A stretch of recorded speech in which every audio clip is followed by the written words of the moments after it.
لنكونن من الخاسرين ও আল্লাহ নফসের উপরে জুলুম করেছি, তুমি যদি না মাফ করো আমি ক্ষতিগ্রস্তদের অন্তর্ভুক্ত হয়ে যাব। একজন নবীর দোয়া, একজন কি দোয়া? নবীর দোয়া। আবার ইব্রাহিম আলাইহিস সালাম বলছেন রব্বানা তাকাব্বাল মিন্না ইন্নাকা আনতাস সামিউল আলিম। আরেকজন নবীর দোয়া, যারা পারেন ঠোঁট মিলিয়ে বলুন লা ইলাহা ইল্লা আনতা সুবহানাকা ইন্নী কুনতু মিনাজ জালিমিন। আমার বন্ধুগণ নবীর আল্লাহর কাছে ক্ষমা চায়, প্রার্থনা করে, আর লতিফ সিদ্দিকী কই আমার কোনো গুনাহ নাই, পিটাইয়া সোজা করা দরকার। বেদগুলো বদমাইশ, এগুলো যা মনে আসে তাই কর। আছে না এরকম? আছে না? আছে না? আছে না? যা মনে আসে তা বলবেন কেন আপনি? এগুলো ঈমান হারা হয়ে যাবেন। আমরা নফসকে ঠিক রাখবো, জোরে বলি ইনশাআল্লাহ। এই যে আমরা একটা দোয়া পড়লাম, দোয়া ইউনুস, এই দোয়াকে কোন নবী কইছে? কোন নবী? তাকে বিপদে পড়ে আল্লাহ পাক বিপদে ফেলেছিলেন। উনি কিসের পেটে ছিলেন? কিসের পেটে বলেন? মাছের পেটে। আল্লাহকে বলছেন উনি? আল্লাহকে বলেছেন না। সেই দোয়া এখনো আছে না নাই? কিয়ামত পর্যন্ত বান্দা এই দোয়াটা পড়বে। এই দোয়া প্রথম শুরু করেছেন ইউনুস আলাইহিস সালাম। বিপদে পড়লি আমরা এই দোয়াটা পড়বো, জোরে বলি ইনশাআল্লাহ। বহুদিন আগে আমার ঝিনাইদহ জেলার মহেশপুর আমার একটা মাহফিল ছিল। মহেশপুর থেকে আমি কুষ্টিয়া হয়ে ঢাকা ঢুকবো, এরকম প্ল্যান। তো ঝিনাইদহর কালীগঞ্জ থেকে আমি কুষ্টিয়ার দিকে আসতে নিয়ে একটা ডাকাতের কবলে পড়লাম। ডাকাতি চলছিল, প্রচন্ড কুয়াশা, দেখা যাচ্ছে না সামনের দিকে। বহু ট্রাক সেখানে থেমে গেছে, আর সামনে একটা গাছ কেবলামুখী করে রেখে দিছে। কি করে কেবলামুখী করে রাখছে পীর সাহেবরা। তো ডাকাতি শুরু করছে। এখন আমি সেই দিনের ড্রাইভারটা ছিল আবার একটু ওই যে কানে কম শোনে, এটাকে এলাকায় কি বলে? ঠসা, ঠসা, বয়রা, বধির। আচ্ছা, কানে কম শোনে এরকম একটা লোক ড্রাইভার ছিল সেদিন, অনেক আগের কথা। তো আমি দেখি যে কুয়াশা, কিন্তু গাড়ি যাচ্ছে না, প্রচন্ড কুয়াশা, দেখা যাচ্ছে না। ডাকাতি হচ্ছে, আওয়াজ শোনা যাচ্ছে, একটু চিৎকার হচ্ছে, মনে হয় কোনো চাপাতি দিয়ে গুতাচ্ছে, চেষ্টা করছে। তো কিছুক্ষণ যাওয়ার পর ভাবলাম মনে হয় ডাকাতি শুরু হয়ে গেছে, এরকম কিছু হচ্ছে। আমি ড্রাইভারকে বললাম, ড্রাইভার দেখো তো সামনে কি হয়। বোঝে না, মানে কানে কম শোনে, জোরে বলতে পারতেছি না। দোয়া ইউনুস পড়ো, ইউনুসকে, মানে একে তো বিপদ, বুঝলেন, এই ঠসা নিয়ে আরেক বিপদে পড়ছে। নিচে দোয়া ইউনুস পড়া শুরু করলাম। এক পর্যায়ে দেখি দোয়া ইউনুস যত বেশি পড়তেছি, ডাকাতের একটা গ্রুপ, ডাকাতের একটা দলের একটা লোক এসে দরজায় গেটের কাছে এসে কাছের কাছে টোকাচ্ছে। আমি সিটটা ফোল্ডিং করে শুয়ে আছি যেন না দেখে, কিন্তু মনে মনে চিন্তা করলাম আল্লাহ দোয়া কইলাম ইউনুস, কিন্তু টোকাই কেন? কি কথা কি বুঝতেছ? ও তোমারে ডাকে, কি করবো আল্লাহ? থরথর করে কাঁপতেছিলাম। কারণ তাদের ভিতরে তো সেই মায়া দয়া কাজ করবে না, কারণ সেটা তো তারা উত্তেজনা নিয়ে, সেখানে তারা একটা মাইন্ড সেট আপ নিয়ে তারা ডাকাতি করতেছে। এই সময় তো তাদের মায়া দয়া কাজ করবে নাকি?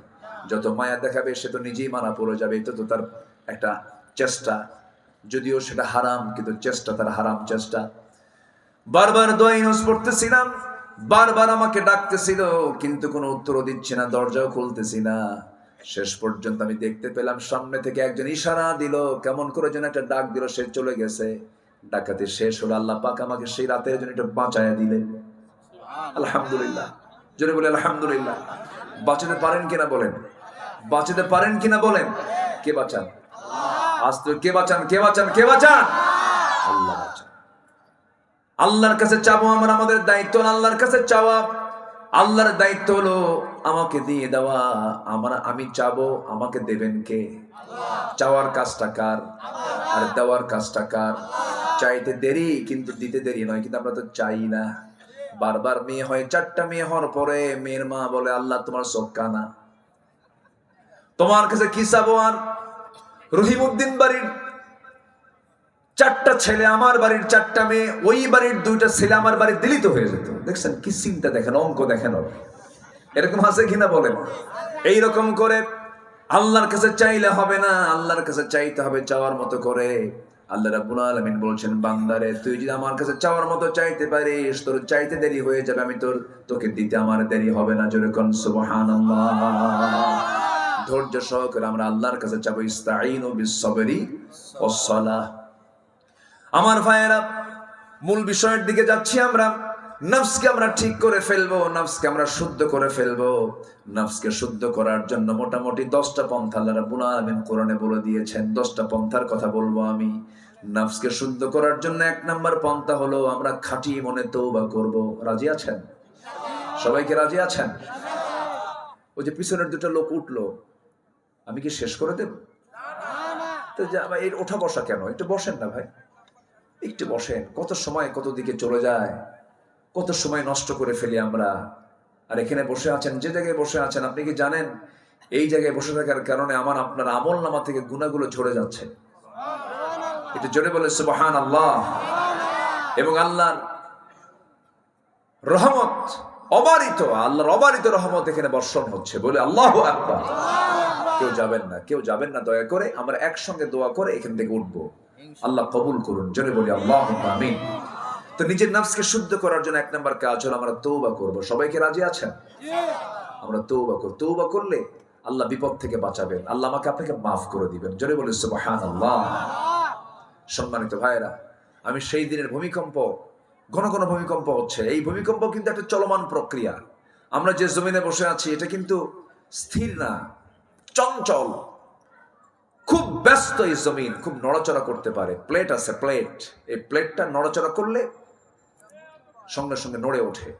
এই নড়াচড়া যেন না হয়, আল্লাহ পাক এটাকে আবার ব্যালেন্স করার জন্য আল্লাহ পাক বিভিন্ন জায়গায় মোড়ে মোড়ে কি দিয়েছেন? পাহাড় দিয়েছেন। পাহাড়গুলো আল্লাহ পাক এমন ভাবে সেট করেছেন, নওগাঁর মানুষ পাহাড়কে বুঝবে না, দিনাজপুরের মানুষ পাহাড়কে বুঝবে না। বগুড়া, দিনাজপুর, নওগাঁ, রাজশাহী এগুলো হচ্ছে সমতল। পাহাড়ি অঞ্চল হলো, আপনি চলে যান সিলেটের দিকে, ত্রিপুরার দিকে, চলে যান আপনি পঞ্চগড় পার হয়ে হিমালয়ের দিকে, চলে যান আপনি বান্দরবানের দিকে, যেন নববধূর মতো সাজিয়ে রেখেছেন আল্লাহ তাআলা, সুবহানাল্লাহ বলেন।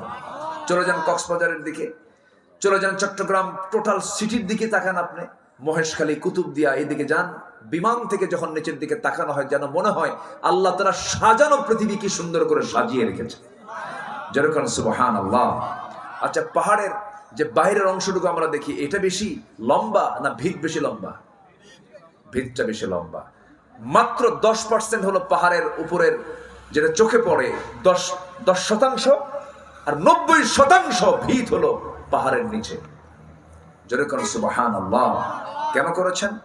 এটা করার কারণ হলো আল্লাহ রাব্বুল আলামিন বলেন, وَأَلْقَى فِي الْأَرْضِ رَوَاسِيَ أَن تَمِيدَ بِكُمْ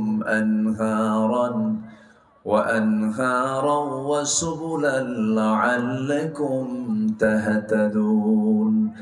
আর জমিনে তিনি স্থাপন করেছেন সুদৃঢ় পর্বতমালা, পাহাড় পর্বতমালা তিনি তৈরি করেছেন, যাতে তোমাদের নিয়ে জমিন যেন হেলে না যায়, নড়াচড়া না করে। সুবহানাল্লাহ বলা যাবে না। আর নদ নদী পথসমূহ দিয়েছেন যেন তোমরা পথ প্রাপ্ত হও। এই আকাশের চাঁদটা দিয়েছেন, এটা হলো রাতের ঘড়ি। এই ঘড়িকে দেখে দেখে নাবিকরা ওই যে যুদ্ধ জাহাজ, রণতরী, এমনকি যে সমস্ত মালামাল যান বহন করে নৌকা পথে, এই সমস্ত তারকাগুলো দেখে দেখে, এই সমস্ত চাঁদগুলো দেখে দেখেই তারা পথ নির্দেশ করে, সুন্দর করে চলে। সুবহানাল্লাহ বলা যাবে না। কে দিয়েছেন? কে দিয়েছেন? আসতে বলুন না, কে দিয়েছেন বলেন? আল্লাহ দিয়েছেন। আল্লাহ বলছেন, বান্দা তোর আমি সব দিলাম, বান্দা তুই আমাকে ভুলবি না। কেউ যেটা দেয় নাই সেটা আমি তোকে দিয়েছি। মাথা থেকে শুরু করে পা পর্যন্ত আপনি যা কিছু দেখেন না কেন, সব কার দেওয়া? আসতে বলবেন না, কার দেওয়া? চোখ দিয়েছেন কে? চোখের মধ্যে পানি দিয়েছেন কে? প্রত্যেকটা দিন বান্দার চোখ থেকে 1 মিলিলিটার পানি বের হয়। এই চোখের পানিকে আল্লাহ পাক মিঠা করেছেন না লবণ করেছেন? লবণ করে দিয়েছেন। মিঠা কেন করলেন না? মিঠা করলে চোখটা জীবাণুওয়ালা হয়ে যাবে, চোখের মধ্যে জীবাণু ঢুকে যাবে, বান্দা কানা হয়ে যাবে, অন্ধ হয়ে যাবে। চোখের পানিকে আল্লাহ রাব্বুল আলামিন লবণ করেছেন, এই জন্য লবণ সমস্ত দূষিত অংশকে বের করে দেয়। আল্লাহ পাক চোখের পিছনে মেশিন সেট করে চোখের পানিকে লবণ করে দিয়েছেন। চোখের পলকটা প্রতি মিনিটে 15 থেকে 20 বার নড়াচড়া করে। এটা হলো চোখের প্রাকৃতিক ওয়াইফার। গাড়ির যেমন ওয়াইফার থাকে, বান্দার চোখের ওয়াইফার হলো এই পলক। আল্লাহ রাব্বুল আলামিন সুন্দর করে চোখটা সেট করে দিয়েছেন দুই হাড়ের ঠিক মাঝখানে, সহজে চোখে আঘাত লাগে না। এবং এই চোখটাকে আল্লাহ রাব্বুল আলামিন এমন সুন্দর করে বানিয়ে দিয়েছেন, বান্দা নিজের চোখের দিকে তাকায় দেখো, আলাম নাজআল লাহু আইনাইন, চোখের পানিকে লবণ করেছেন। আবার মুখের ভিতরে যে জিহ্বা আছে, জিহ্বার চতুর্দিকের পানিটা লবণ, লবণ না কি করেছেন বলেন, কি করেছেন? মুখের পানি, মুখের লালা, এটা কি কেমন স্বাদ লাগে? হ্যাঁ, স্বাদ লাগে? কি স্বাদ লাগে? মুখের লালার স্বাদ আছে নাকি? ভটকা, পাইনসা, কি এলাকায় কি কয়? পাইনসা কয়? আচ্ছা, যেটার কোনো স্বাদই নাই। অথচ দেখেন মুখের লালা একই দেহের ভিতরে স্বাধীন করেছেন, চোখের পানি আবার লবণ করে দিয়েছেন। আবার কানের ভিতরে যে ময়লাগুলো আছে, কানের ময়লাগুলোকে কি বলে? হ্যাঁ, কানের খোল। গরু খায়, এই কি খোল? এটা কানের ময়লা, এটাকে খোল বলে। কিন্তু কানের ময়লা এটা ময়লা নয়। যদি কোনো বিয়ারিং যদি জাম লেগে যায়, গিরিস করে মোবাইল দিয়া যেমন সেই জঙ্গল ছাড়ায়, আল্লাহ রাব্বুল আলামিন বান্দার কানের মধ্যে আল্লাহ পাক স্থায়ী গিরিজের বন্দোবস্ত করেছেন ওই ময়লাগুলো দিয়া। এই ময়লাটা আল্লাহ পাক তিতা করে দিয়েছেন। কি করে দিয়েছেন বলেন? তিতা করেছেন। যদি না বুঝেন একদিন একটু মুখে নিবেন, বুঝবেন যে এটা তিতা কিনা। আল্লাহ রাব্বুল আলামিন কানের এই ময়লাগুলোকে তিতা করে দিলেন কেন? বান্দা তুমি যখন নিরিবিলি যখন বিছানায় ঘুমাতে যাবে, হঠাৎ করে যদি কোনো বেলাইনের কিছু পিঁপড়া যদি তোর কানের মধ্যে ঢুকতেও নেয়, সে দেখবে ওখানে তিতা কোনো খাবার নাই, সে আবার ব্যাক হয়ে আসবে। আর যদি মিষ্টি হয়, সব পিঁপড়া সলিমুদ্দির কানে। কান ঠিক করবেন না ঘুম পারবেন। আল্লাহ রাব্বুল আলামিন কানের পাসওয়ার্ড দিয়ে দিয়েছেন, সিকিউরিটি দিয়েছেন ময়লা দিয়ে। আল্লাহ রাব্বুল আলামিন কিছু ইয়ারক্স দিয়েছেন, কানটাকে সেভ করে দিয়েছেন, শব্দ যেন তোমার নষ্ট না হয়ে যায়, আওয়াজ যেন তোমার নষ্ট না হয়ে যায়। চোখটা সুন্দর করে বানিয়ে দিয়েছেন। আল্লাহ পাক লালা দিয়েছেন স্বাধীন কেন? আল্লাহ রাব্বুল আলামিন এই জন্য দিয়েছেন, কারণ এটা যদি স্বাদ দেওয়া হতো কোনো খাবারের স্বাদ থাকতো না। আল্লাহ পাক প্রত্যেকটা জিহ্বার মধ্যে হাজার হাজার স্বাদ করির বন্দোবস্ত করে দিয়েছেন। চোখের মধ্যে দিয়েছেন 1 কোটি রং। কয় কোটি রং বলেন? 1 কোটি রং চেনার মতো চোখের পাওয়ার দিয়েছেন। আল্লাহু আকবার বলেন। আল্লাহ কি দিলেন না বলেন? আল্লাহ সব দিয়ে দিয়েছেন। আমার বন্ধুগণ, মুখের যে লালা, 24 ঘন্টা মুখ থেকে লালা পড়ে, ঘুম আসলে মনে হয় লালা থাকে না? থাকে না? থাকে কিনা বালিশটা চেক করেন, বালিশ ভিজা শেষ। বালিশ ভিজা কি শেষ হয়ে যায়। আল্লাহ পাক 24 ঘন্টা জোয়ার দিয়েছেন জিহ্বায়। মাঝে মাঝে জ্বর আসলে টের পাওয়া যায়, সব খাবার তিতা লাগে, তখন জোয়ার থাকে না। আল্লাহ বুঝায় যে দেখ দেখ আমি আসি না নাই। সুবহানাল্লাহ বলবেন না? আমি তোকে সব দিয়েছি বান্দা, তোর সব চাহিদা আমি পূরণ করলাম। তোর থেকে আমি যেটা চাই সেটা হলো, সবাই বলুন আলহামদুলিল্লাহি রাব্বিল আলামিন। সবাই বলুন আলহামদুলিল্লাহি রাব্বিল আলামিন আর রহমানির রহিম مالك يوم الدين إياك نعبد وإياك نستعين اهدنا الصراط المستقيم صراط الذين أنعمت عليهم غير المغضوب عليهم ولا الضالين। এরপরে কি? একটু জোরে বলেন, আর একটু জোরে বলেন। এই আমিন নামাজের মধ্যে আসতে না, জোরে জোরে বলার লোক আছে না নাই? মারামারি করবেন নাকি? এগুলোর সময় এখন নয়। আমিন কেউ আসতে বলুক, কেউ জোরে বলুক, কেউ 3 রাকাত পড়ুক, কেউ 1 রাকাত বেতের নামাজ পড়ুক, কেউ 8 রাকাত পড়ুক, 20 রাকাত পড়ুক, ফরজ নামাজের পরে মোনাজাত পড়ুক বা মোনাজাত করুক বা না করুক, আমিন আসতে বলুন, জোরে বলুন, কোনো সমস্যা নাই। এই সমস্ত বিষয় নিয়ে আমাদের এখন কোনো নাটক করার সময় নাই। আমাদের একটাই কাজ হলো, আগামীর বাংলাদেশকে আমরা দেখতে চাই ইসলামের বাংলাদেশ। ঠিক কিনা বলেন? ইসলামী মূল্যবোধ যেন থাকে, ইসলাম যেন থাকে, আমরা এমন একটা বাংলাদেশ আমরা দেখতে চাই। জোরে বলি ইনশাআল্লাহ। আমার বন্ধুগণ, আমার ভাইরা, সব দুনিয়া থেকে একদিন বিদায় নিয়ে নেব। চোখের সামনে কত বন্ধুর বিদায় হয়ে গেল। দুপচাচি একটা উপজেলা আছে, আপনাদের একই আসন মনে হয় নাকি? দুপচাচিয়া একটা উপজেলা, সেখানে তালুচ একটা এলাকা আছে, তালুচ আছে না, একটা এলাকা আছে। সেই এলাকায় একটা আমার বন্ধুর বাড়ি ছিল, একসঙ্গে পড়াশোনা করতাম। জিয়া নাম তার, জিয়াউর রহমান নাম। ছেলেটা আর্মিতে চাকরি করতো, একসঙ্গে আমরা পড়াশোনা করেছি, আলিম ক্লাসে পড়েছি, বহুদিন কথা হয় না। হঠাৎ করে একদিন তার নাম্বারটা আমার কাছে ছিল, ফোন দিলাম। ফোন দেওয়ার পরে ফোনটা উঠালো, মহিলার কণ্ঠ ভেসে আসলো, সালাম দিলাম, উত্তর দিল। ভাবলাম মনে হয় তার হালিয়া হবে, তার বউ হবে। বললাম ভাইটা কোথায়? ভাই তো নাই, আসলে আমাকে একটু বলবেন, আমি অমুক ফোন দিয়েছি, আমাকে যেন একটু ফোন ব্যাক করে। কেঁদে কেঁদে বলছে, ভাই রে, আপনার ভাই তো এমন জায়গায় বেড়াতে গেছে যে দেশ থেকে মানুষ ফিরে আসে না, চলে গেছে একদম। আমি থমকে গেলাম, আহারে, জানলাম না হঠাৎ করে কোন দিন বিদায় হয়ে গেল। ছোট্ট একটা সন্তান রেখে চলে গেছে। এই তো দুনিয়ার নিয়ম, কখন কার পতন হবে, কখন কার মৃত্যু হয়ে যাবে কেউ তো আমরা জানি না। সব একদিন দুনিয়া থেকে বিদায় নেব। যুবক, তুমি নতুন বিয়ে করেছ, নতুন সংসার শুরু করেছ, বিয়ের বয়স মাত্র 2 বছর, ছোট্ট একটা বাচ্চা হয়েছে 7 দিন 8 দিন বয়স। হঠাৎ করে তুমি আদমদিঘির বাজারে বাজার করতে গিয়া রোডের খাদে পড়ে হুন্ডা অ্যাক্সিডেন্ট করে মারা গেলে। মারা যাওয়ার সঙ্গে সঙ্গে বউয়ের কানে সংবাদ চলে গেল। বউটা জানলো, কানলে কাঁদতে কাঁদতে বেকারার হয়ে গেল, অজ্ঞান হয়ে গেল, গলা ভেঙে গেল। ঘুমাস না, ঘুম নাই, দাও খাওয়া নাই, দাওয়া নাই, 3 দিন 4 দিন চলে যাবে, কিন্তু 7 দিনের মাথায় তার খাবার শুরু হবে, কথাও শুরু হয়ে যাবে, একটু হাসি মুখে আসবে। 1 মাস চলে যাবে, 1 মাস যাওয়ার পরে দেখবে অনেকটা ভালো হয়ে গেছে।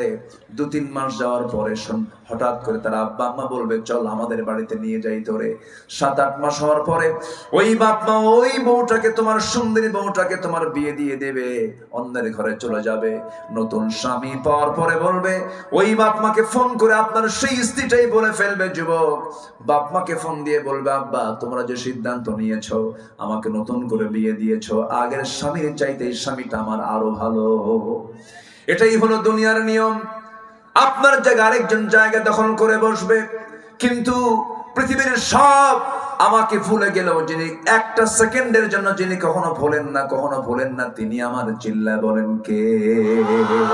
কে কে কে? সে আল্লাহর কাছে আমরা ধর্ণা দেব, আল্লাহর কাছে আমরা বলবো, আমাদের মনের চাওয়াগুলো বলবো। হাদিসে আসছে, তোমার জুতার ফিতাও যদি ছিঁড়ে যায়, তুমি আল্লাহর কাছে বলো, আল্লাহ আমার জুতার ফিতা ছিঁড়ে গেছে। যা মনে হয় আপনি আল্লাহর কাছে বলবেন। আমাকে দেওয়ার জন্য 24 ঘন্টা যিনি প্রস্তুতি নিয়ে থাকেন, তিনি আমার কে? আল্লাহর কাছে চাবো আমরা, বেহায়ার মতো চাবো আমরা লজ্জা নিয়ে যদি চাই, আল্লাহ আমাকে দেবেন না। আল্লাহ বেহায়ার মতো চাইলে পরে বেশি বেশি দিবেন। আমরা বেশি বেশি আল্লাহর কাছে চাবো, বেশি বেশি আল্লাহর কাছে আমরা বলবো। আল্লাহ বলছেন, বান্দারে যত বেশি চাবি তুই আমার কাছে, আমি তত বেশি খুশি হয়ে তোকে আমি আরো বেশি বেশি দান করবো। যেরকম সুবহানাল্লাহ। এই জন্য আমার ভাইয়েরা, আল্লাহর পথে আমরা ফিরে আসি। মৃত্যুর কথা চিন্তা করে যখন তখন মৃত্যু হয়ে যেতে পারে। আমার যেন মৃত্যুটা নামাজের মধ্যে হয়, আমার মৃত্যুটা যেন জিকির করতে করতে হয়, আমার মৃত্যু যেন হিংসা মুক্ত হয়ে যেন হয়। আমার বন্ধুগণ, আমার নবীজি এক সাহাবীকে দেখে বললেন, এই সাহাবী জান্নাতি। পরপর 3 দিন বলেন, কয়দিন? 3 দিন বললেন। রাসূল বলছেন, এই বান্দা, এই সাহাবী আমার জান্নাতে। ওমর ফারুক মনে মনে চিন্তা করলেন, কি এমন একটা আমল করে দেখি তো। সাথে সাথে তার পিছে পিছে চলে গেলেন। পিছে যাওয়ার পরে তার আমলগুলো দেখলেন, কিন্তু তেমন ব্যতিক্রম কিছু দেখলেন না। সঙ্গে সঙ্গে ওমর বলছেন, ভাই, রাসূল তোমাকে জান্নাতি বলেছেন কেন? বুঝলাম না, একটু আমাকে বলো তো, তুমি কি আমল করো, কি এমন আমল, কি এমন আমল, ব্যতিক্রম কোন আমল করো, আমাকে একটু বলো তো। সঙ্গে সঙ্গে সাহাবী বলছেন, শোনেন, আমার ব্যতিক্রম আমল হলো, সারাদিন যত কিছু হোক না কেন মানুষের সাথে, রাতে যখন ঘুমাতে যায় তখন আল্লাহকে বলি, আল্লাহ, আমার তোমার বান্দাদের সঙ্গে যত বোঝাপড়া ছিল, যত ভুল বোঝাবুঝি হয়েছে, আমি মন থেকে সবাইকে মাফ করে দিয়ে আমি ঘুমাতে গেলাম। যেরকম সুবহানাল্লাহ। আমি হিংসা রাখলাম না, ক্ষমা করে দিলাম, প্রতিশোধ নেব না, সবাইকে মাফ করে দিলাম। সঙ্গে সঙ্গে ওমর ফারুক বলছেন, বুঝতে পেরেছি, তোমার এমন উদারতার কারণে আল্লাহ রাব্বুল আলামিন তোমার রাসূলকে, আমার রাসূলকে দিয়ে তোমাকে জান্নাতের ঘোষণা দিয়েছেন। যেরকম সুবহানাল্লাহ। এইজন্য আমার বন্ধুগণ, তওবা করে ফিরে আসবো আমরা কার পথে? আসতে বলবেন না, কার পথে? আমাদের সবার জীবনে গুনাহ আছে না নাই? কেমন গুনাহ আছে? আছে, গুনাহ আছে, গুনাহ আছে, গুনাহ আছে। আমাদের গুনাহ বড় না আল্লাহর রহমত বড়? বলেন, কার রহমত বড়? বলেন, আল্লাহর রহমত যেহেতু বড়, গুনাহ নিয়ে কোনো টেনশন করার দরকার নাই। টেনশন হবে ঠিক আছে, টেনশন করব কিন্তু তওবা করব কার কাছে বলেন? আল্লাহর কাছে। আল্লাহ বলছেন বান্দারে তওবা করবি, আমার কাছে মাফ চাবি, আমি তোরে মাফ করে দেব। জোরে কোন সুবহানাল্লাহ।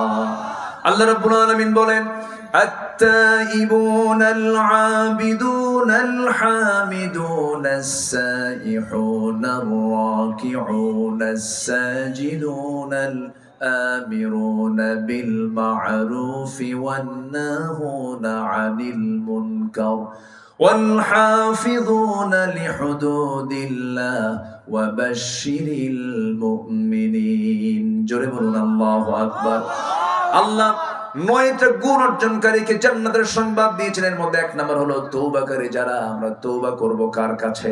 আল্লাহ আরেক জায়গায় বলছেন ইয়া আইয়ুহাল্লাযীনা আমানু তুবু ইলাল্লাহি তাওবাতান নাসুহা। আরেক জায়গায় বলছেন তুবু ইলাল্লাহি জামিআন আইয়ুহাল মুমিনুনা লাআল্লাকুম তুরহামুন। জোরে বলুন আল্লাহু আকবার। খাঁটি মনে তওবা করো, আল্লাহর কাছে চোখের পানি ফেলে কাঁদো। তুমি কি জানো তোমার চোখের পানি, 1 ফোঁটা চোখের পানি এত মূল্যবান আল্লাহর কাছে, পৃথিবীর কোনো মানুষ তোমাকে মূল্য নাও দিতে পারে। বউ স্বামীর সামনে কাঁদবে, স্বামী বলবে মেয়ে মানুষ এমন করে কান্দেই। আবার স্বামী বউয়ের সামনে কাঁদবে, স্বামী বউ বলবে পুরুষ মানুষ এরকম কান্দে নাকি? এই পৃথিবীর কোনো মানুষ কান্নার মূল্য দেবে না। কিন্তু বান্দা যদি আল্লাহর ভয়ে 1 ফোঁটা চোখের পানি ফেলে, ওই 1 ফোঁটা চোখের পানি 7টা জাহান্নামকে নিবাইয়া দিয়ে আল্লাহ রাব্বুল আলামিন তার জন্য জান্নাত বরাদ্দ করে দিবে। আমরা কাঁদবো কার কাছে বলেন? আসতে বলেন কাঁদবো কার কাছে? ইয়াখিরুনা লিল আযকান ইয়াবকুন। আমরা আল্লাহর কাছে চোখের পানি ফেলে ফেলে কাঁদবো, ডুকরে ডুকরে কাঁদবো। ওয়াল্লাযীনা ইয়াবিতুনা লিরাব্বিহিম সুজদান ওয়া কিয়ামা। জোরে বলুন আল্লাহু আকবার। আল্লাহ রাব্বুল আলামিন বলেন ওই সমস্ত বান্দাগুলো আমার পছন্দের বান্দা যারা রাত গভীর হলে পরে একাকী, কেউ দেখে না, নীরবে নিভৃতে চোখের ঘরের কোনায় বসে বসে ডুকরে ডুকরে সিজদার মধ্যে কান্দে। কেউ দেখে না, শুধু বান্দার সঙ্গে আল্লাহর সাক্ষাৎ হয়। আল্লাহ বলছেন বান্দারে তুই কাউকে না দেখা শুধু আমার কাছে অগোচরে কাঁদলি বান্দা, লুকায় লুকায় কাঁদলি, লুকায় লুকায় তোর সমস্ত গুনাহ আমি আল্লাহ মাফ করে দিলাম। তুই আমার কাছে লুকে লুকে কাঁদবি, আমার সামনে লুকে লুকে সিজদা দিবি, মসজিদে গিয়ে নামাজ পড়বি, বাকি নামাজগুলো ফরজ বাদে নামাজগুলো ঘরের মধ্যে আসবি পড়বি, তাহাজ্জুদটা পড়বি, মনে মনে আল্লাহর কাছে আমার কাছে চাবি, আমার কাছে প্রার্থনা করবি, আমার কাছে মাফ চাবি। তুই কি জানিস বান্দা আমি তোর জন্য কত বড় দিওয়ানা, আমি তোর জন্য কত বড় উদার।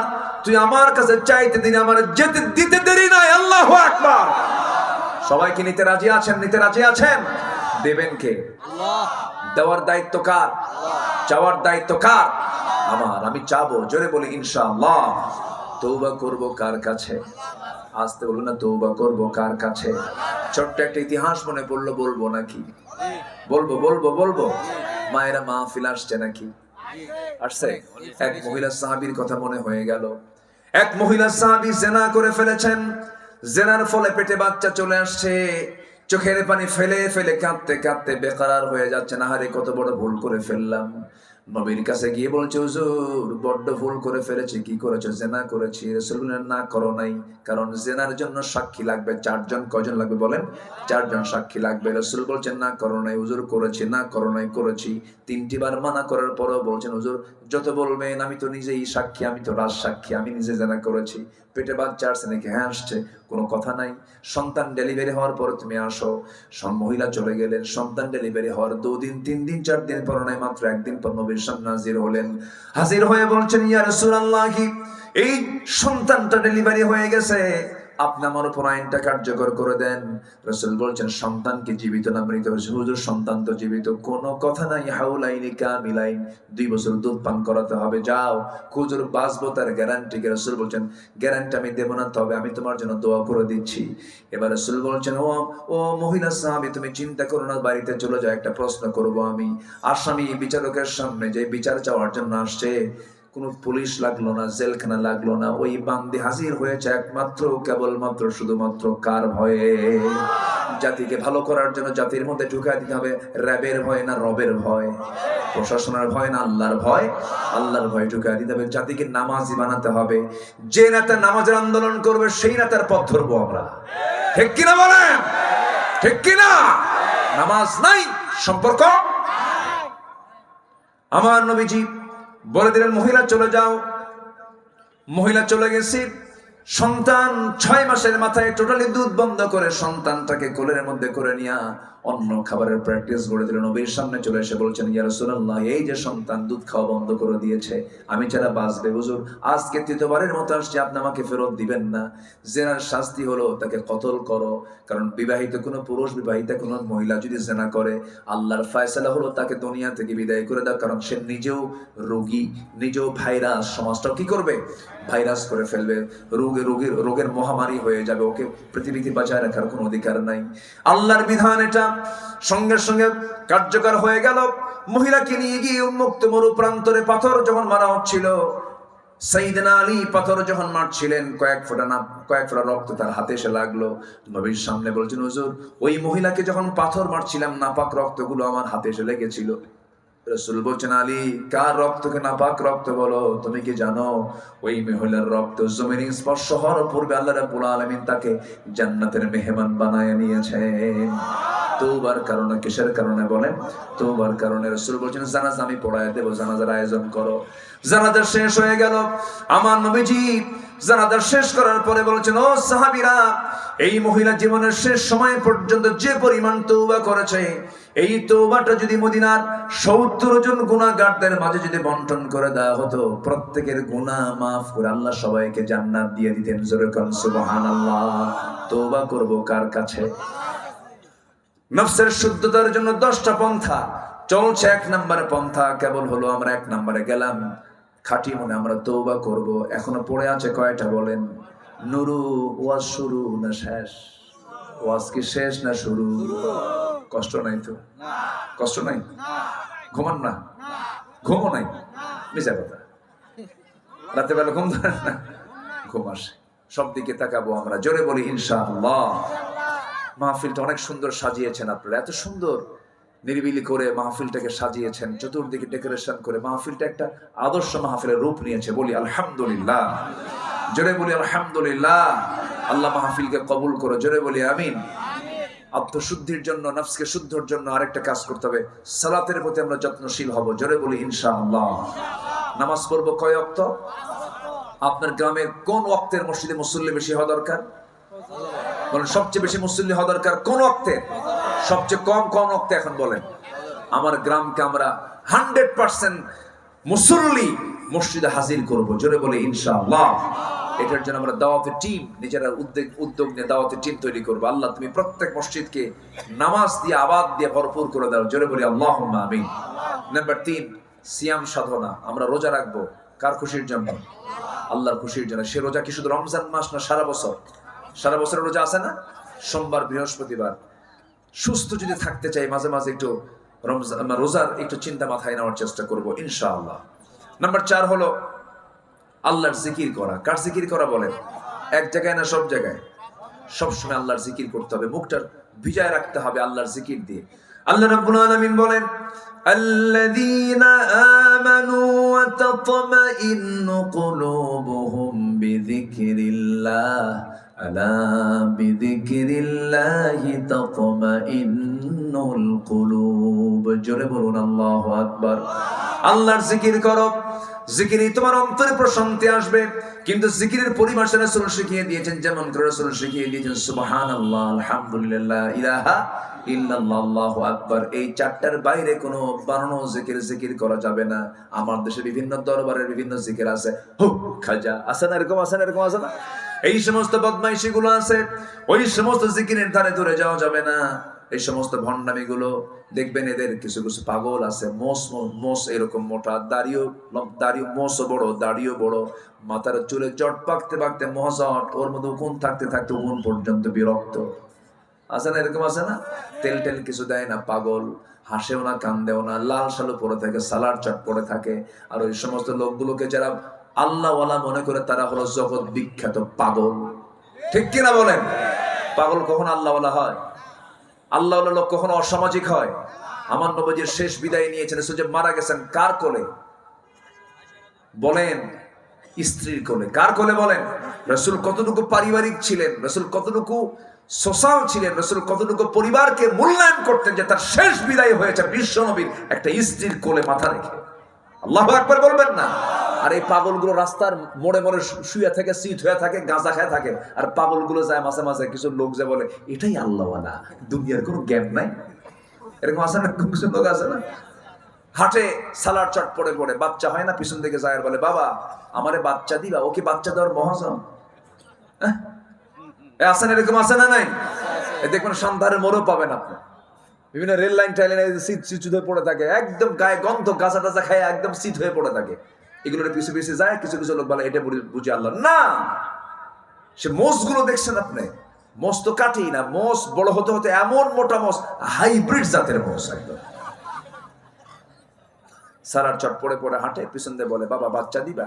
হাঁটতে হাঁটতে পেশাবও করে, রাস্তায় হাঁটতেছে আর পেশাব করতেছে। এই পাগলগুলো বলে এই তো বাবার রহমতের পানি ঝরা শুরু হয়েছে। এই তো হচ্ছে মানুষ। মানুষ এত পাগল হয়। আমার নবীজি কত ব্যক্তিত্ব সম্পন্ন মানুষ ছিলেন। মাথার চুল রাসূলের বড় ছিল, দুদিকে চুল ছেড়ে দিতেন, এত পরিমাণ তেল দিতেন, তেল চুয়ে চুয়ে পড়তো।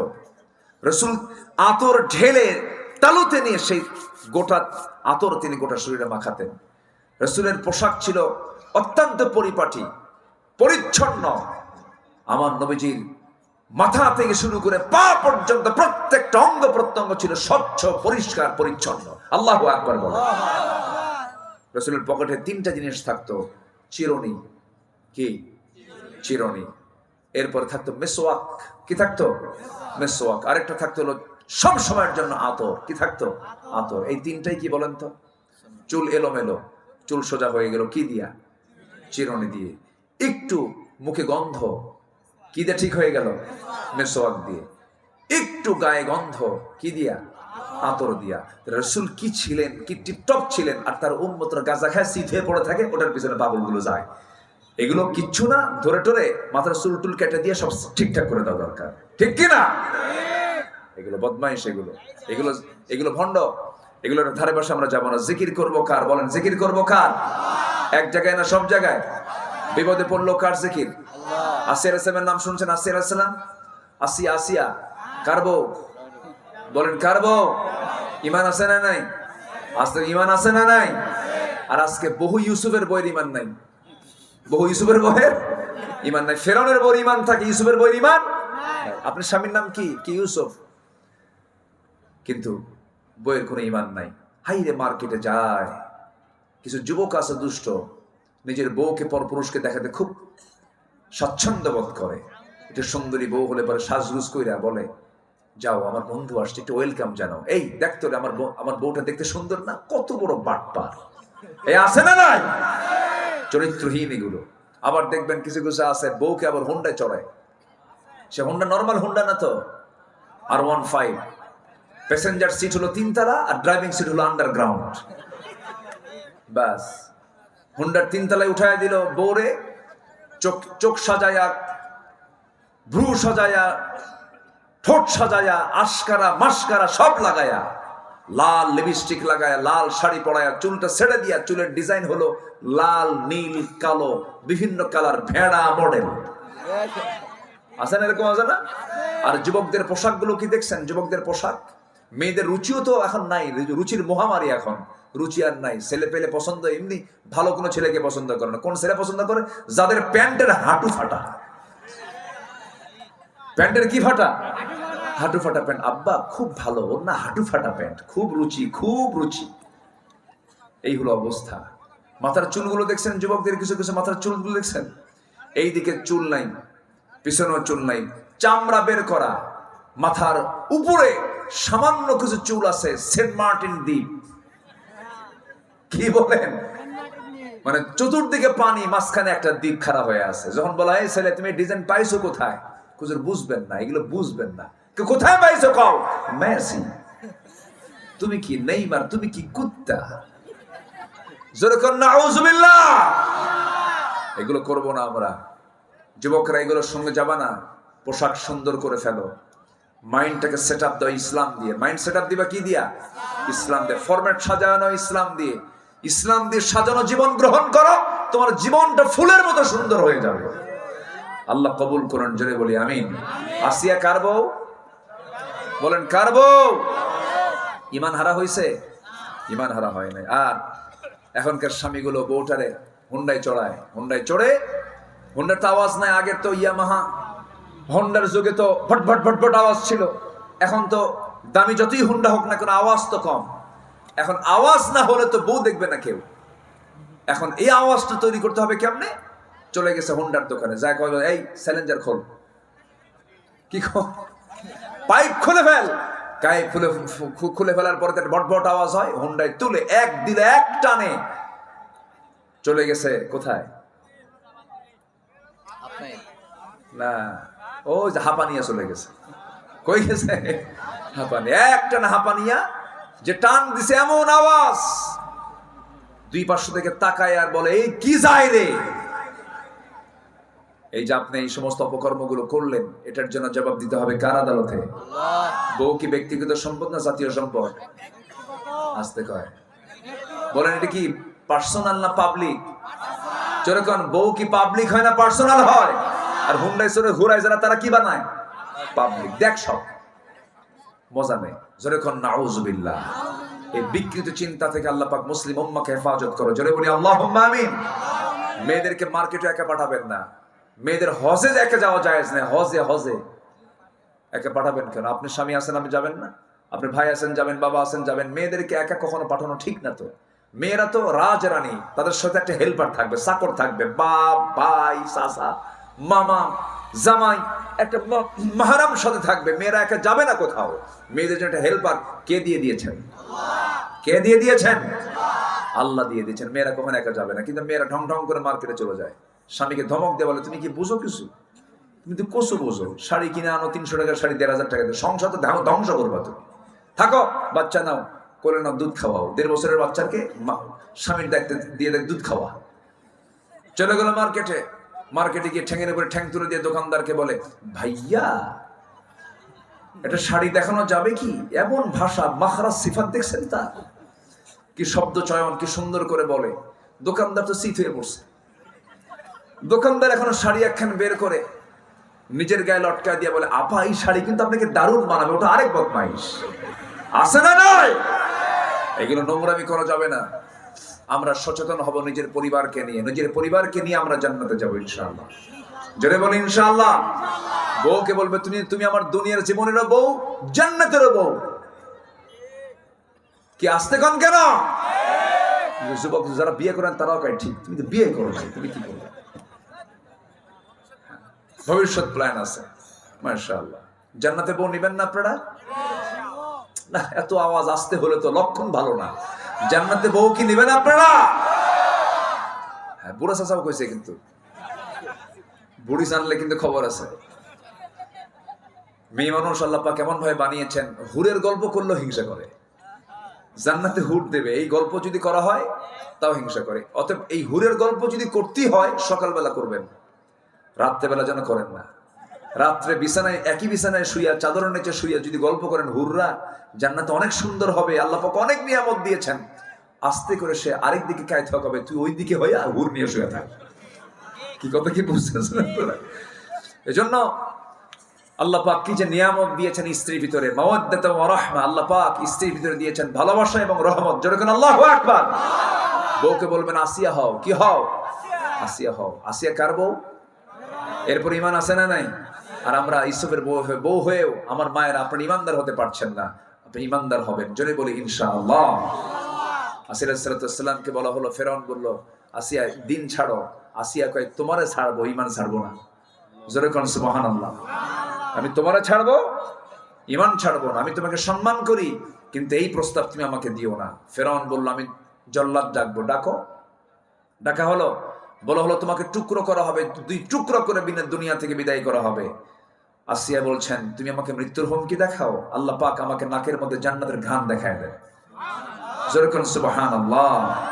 আল্লাহ ইতিহাসে কি নাম রেখেছেন আসিয়ার, কোরআনে তার নামটা আসছে, তার দোয়াটা আসছে। সুবহানাল্লাহ বলেন। আল্লাহ পাক তার দোয়া এমন ভাবে পছন্দ করেছেন যে কোরআনের মধ্যে তার দোয়া তুলে ধরেছেন। যখন ফেরাউন তার জন্য জল্লাদ পাঠায়া দিয়া 2 টুকরো করে দুনিয়া থেকে বিদায় করে দেবে, জল্লাদ সামনে রেডি। ফেরাউন বলছে, আসিয়া তোমার সঙ্গে আমার কোনোদিন গন্ডগোল ছিল না, তোমার সঙ্গে আমার কোনোদিন লাগেও নাই, সাংসারিক জীবনটা ভালোই ছিল আসিয়া, সব ঠিক থাকবে, তুমি আমার ফার্স্ট লেডি অফ ইজিপ্ট, আমার পরেই তোমার দাম, আমি তোমাকে সব সম্মান দিয়েছি, দয়া করে মুসার দিনটা ছেড়ে দাও। আসিয়া বলছেন, এটা মুসার দিন নয়, এটা আমার আল্লাহ তাআলার দিন, আমি ছাড়বো না। সঙ্গে সঙ্গে ফেরাউন কি করলো, জল্লাদকে রেডি করে বলল, করাত দিয়ে মাথা ধর। মাথায় যখন ধরা হলো করাত, সঙ্গে সঙ্গে আসসালাম একটা দোয়া পড়লেন। সেই দোয়াটা হলো, রব্বি বিনিলি ইনদাকা বাইতান ফিল জান্নাহ ওয়া নাজ্জিনি মিন ফিরআউনা ওয়া আমালিহি। আয় আল্লাহ তাআলা, তুমি আমার জন্য জান্নাতের মধ্যে একটা ঘর দিবা। কয়টা ঘর দিবা বলেন? একটা ঘর, 2টা ঘর চান না, একটা ঘর চেয়েছেন। একটা ঘর যেন তোমার ঘরের দেওয়ালের সাথে হয়, এবং তুমি ফেরাউনের অপকর্ম থেকে তুমি আল্লাহ আমাকে বাঁচায়া দাও। আল্লাহ রাব্বুল আলামিন তার দোয়া কবুল করলেন, দুনিয়া থেকে বিদায় নিলেন। কিন্তু বাতিল শক্তির কাছে মাথা নত না করে ঈমানটাকে বাঁচায়া রাখলেন। জোরে কোন সুবহানাল্লাহ। এজন্য জিকির করব কার বলেন? আল্লাহ। তো আল্লাহ কবুল করুন, জোরে বলে আমিন। সবাই কি ফজর নামাজ পড়বেন? 5 ওয়াক্ত নামাজ পড়বেন? আল্লাহ কবুল করুন, জোরে বলি আল্লাহুম্মা আমিন। মন চাচ্ছে আরো কথা বলি, কিন্তু সব দিকে তাকাতে হবে। আপনার তো এক রাত, আমার তো সব রাত। আল্লাহ যা বলায় দিয়েছেন বলি আলহামদুলিল্লাহ, জোরে বলি আলহামদুলিল্লাহ। সবাই বসে থাকি, আমরা ধীরে ধীরে আস্তে আস্তে দোয়ার দিকে চলে যাব। আমরা চাইবো কার কাছে? আসতে কবেন না, চাইবো কার কাছে? আচ্ছা, এই মাহফিল প্রত্যেক বছর হোক, চান না আপনারা? সবাই চান তো ইনশাআল্লাহ? এই মাহফিলকে তুমি আল্লাহ কিয়ামত পর্যন্ত কবুল করো, জোরে বলি আল্লাহুম্মা আমিন। যুব সমাজের মাহফিল এটা না? যুব সমাজ, যুব সমাজ কোথায়? আচ্ছা, মাহফিল কি বুড়া সমাজ দিয়ে হয়? আচ্ছা, কোথাও কি লেখা দেখছেন যে বিরাট বুড়া সমাজ করতে গায়ে যেত? আছে কোথাও? যুবকরাই তো করে, আর বুড়ারা তাদেরকে সাহায্য করে। আল্লাহ, তুমি এই যুব সমাজদের এই উদ্যোগকে তুমি আল্লাহ কবুল আর মঞ্জুর করে নাও। আমি উপর পৌঁতা না, উপর পৌঁতা গ্রামের নাম, উপর পৌঁতা, এই গ্রামকে তুমি আল্লাহ নামাজের গ্রাম বানায় দাও, খালিদ বিন ওয়ালিদের গ্রাম বানায় দাও, আয়েশা খাদিজা সুমাইয়ার মতো নারী তুমি আল্লাহ এই গ্রামের ঘরে ঘরে তুমি আল্লাহ পয়দা করে দাও। এই আশীর্বাদ কামনা করে আমি আমার কথা না বাড়িয়ে, আমাকে মাহফিল কমিটিতে বলেছিলেন যে হুজুর, আপনার মুখ থেকে একটু যদি মানে দানের ব্যাপারে কথা আসতো তাহলে কেউ রাগ করতো না। আমি বললাম যে ভাই, রাগ তো করবে না, কিন্তু চাওয়া তো খুব কষ্টের কাজ, চাওয়া তো সহজ বিষয় না। তো আমি যদি কষ্টের কাজটা করতে পারি, যদি চাইতে পারি, আপনারা দিবেন না ইনশাআল্লাহ? আসতে কয় সবাই কি দিবেন ইনশাআল্লাহ? ব্যাগকে গিয়েছিল ব্যাগ, সে সময় এত লোক ছিল না, একটু ব্যাগ আমরা আবার যদি পিছন দিক থেকে একটু দিয়ে দেই, আমরা যে যা পারি 2, 4, 5, 10, 20, 50, হয়তো রাতে তো বেশি টাকা নিয়ে আসেন নাই, কম টাকা নিয়ে আসছেন, যা নিয়ে আসছেন দিয়ে দেবো ইনশাআল্লাহ। আর যদি কারো কাছে কিছু নাই থাকে, হুজুর টাকা পয়সা কিচ্ছু নিয়ে আসে নাই, বিড়ি থাকলে বিড়িও দেন। মানে আমি দেওয়ার আধিক্য বোঝাচ্ছি, দেওয়ার গুরুত্ব বোঝাচ্ছি। আবার বিড়ি দিয়েন না, এটা তো আবার খাবেন কেমন আপনার, দেখায় দেয় পড়ে যাবে। আমরা কি নেশা করবো? আর নেশা করবো কেউ? আল্লাহ তুমি সবাইকে হেফাজত করো, জোরে বলি আল্লাহুম্মা আমিন। ব্যাগ যাচ্ছে, চাদর যাচ্ছে, সবাই আমরা কম বেশি দেই। এই মাহফিলের সঙ্গে সম্পৃক্ততা ছিল 2 জন ভাইয়ের, আজকে তার কবরের বাসিন্দা হয়েছেন। মরহুম রবিন হোসেন, একজন ভাই নাকি পোস্টার লাগাতে মারা গেছেন। রবিন ভাই পোস্টার লাগাতে কি মারা গেছেন। আল্লাহ তুমি দ্বীনের কাছে নিয়োজিত এই বান্দার কবরটাকে জান্নাতের টুকরা বানায় দাও। কার কখন কি হবে ভাই। মরহুম রফিকুল ইসলাম অপু ভাই দুনিয়া থেকে বিদায় নিয়েছেন, আল্লাহ তুমি তার কবরটাকে জান্নাতের টুকরা বানায় দাও। একটা মৃত্যু, একটা কবর, একটা কবরের দৃশ্য একটা মানুষের জীবনকে চেঞ্জ করে দিতে পারে। মাঝে মাঝে একটু কবরস্থানে যাবেন, একটু বাবা মার কবরের সামনে দাঁড়াবেন, একটু একটু ফিল করবেন। এই ফ্লেভারটা যদি আমরা রেগুলার নিতে পারি, কবরবাসীর দিকে তাকায় যদি আমরা বারবার যদি স্মরণ করতে পারি, দেখবেন হিংসা, অহংকার, ভাব, হাব সব শেষ হয়ে যাবে। আমরা একটু মাঝে মাঝে এগুলো প্র্যাকটিস করবো। আল্লাহ কবুল করুন, জোরে বলি আল্লাহুম্মা আমিন। একটু জিকির করি লা ইলাহা লা ইলাহা সুবহানাল্লাহ আলহামদুলিল্লাহ।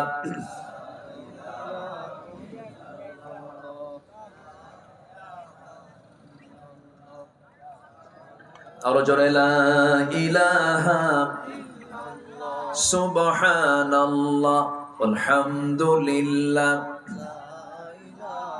চাদর কম হয়ে গেছে, চাদর এত কম কেন? এত অল্প চাদর দিয়ে হয়?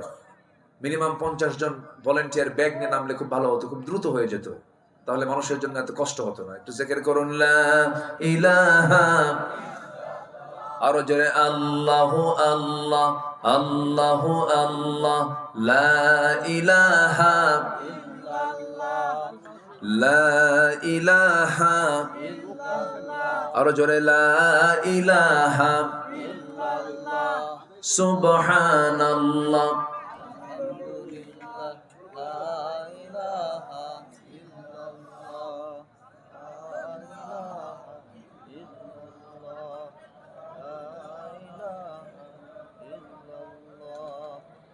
যে যে যা পারে আমরা সবাই দেবো ইনশাআল্লাহ।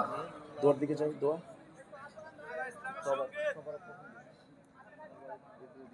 হয়ে গেছে, হয়ে গেছে। আচ্ছা, সবাই বলে সুবহানাকা আল্লাহুম্মা ওয়া বিহামদিকা আশহাদু আল্লা ইলাহা ইল্লা আনতা আস্তাগফিরুকা ওয়া আতুবু ইলাইকা। সম্মানিত ভাইরা, একটা ঘোষণা আমি বলতে ভুলে গিয়েছি।